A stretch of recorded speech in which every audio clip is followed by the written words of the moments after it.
ప్రతిపక్షం అనేది లేకపోతే అధికార పక్షం నియంతృత్వ అహంకారంతో ప్రవర్తిస్తుంది. అది చాలా ప్రమాదకరం. ప్రతిపక్షం స్ట్రాంగ్‌గా ఉండాలి. నేను అనేక సార్లు ప్రస్తావించా, కాంగ్రెస్ స్ట్రాంగ్‌గా ఉండాలి. తప్పుడు రూట్‌లో కాదు అన్నది. రాహుల్ గాంధీ ఒక్క విషయంలో నాకు నచ్చాడు. ఏదైతే ఉన్నావ్ దోషి విడుదల సిగ్గుచేటంటూ ఆయన చేసిన ట్వీట్ కరెక్ట్. ప్రజలందరూ చర్చించాలి. ఇందులో ప్రభుత్వానికో మోడీకో సంబంధం లేదు. కోర్టు ఇచ్చినటువంటి తీర్పు కోర్టు ఆలోచించుకోవాలి. ఉన్నావ్ అత్యాచార కేసు దోషి కుల్దీప్ సింగ్ సెంగార్ని విడుదల చేయడం సిగ్గుచేటని కాంగ్రెస్ అగ్రనేత రాహుల్ గాంధీ మండిపడ్డారు.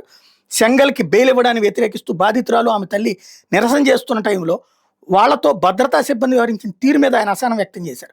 ఆ పోలీసులు కూడా తప్పట్టాలి. పోలీసులు బాధితురాలని లాక్కెళ్తున్న వీడియోని ఎక్స్ వేదికగా పంచుకుని కీలక వ్యాఖ్యలు చేశారు. తనకు అన్యాయం జరిగిందంటే నిరసన చేసిన అత్యాచార బాధితురాలి పట్ల ఇలా వ్యవహరించడం సమంజసమేనా? న్యాయం కోసం గళం వినిపించడమే ఆమె చేసిన తప్ప అని ప్రశ్నించారు. ఈ ప్రశ్న కరెక్ట్. సిగ్గుండాలి ఆ పోలీసులకి, ఆ ప్రభుత్వానికి కూడా. ఆ బాధితురాలు పదే పదే వేధింపులకు గురవుతూ భయంతో జీవిస్తుంది. ఈ సమయంలో కేసులో ప్రధాన నిందితుడు మాజీ బీజేపీ ఎమ్మెల్యే సెంగార్కి బెయిల్ లభించడం అత్యంత విచారకరం.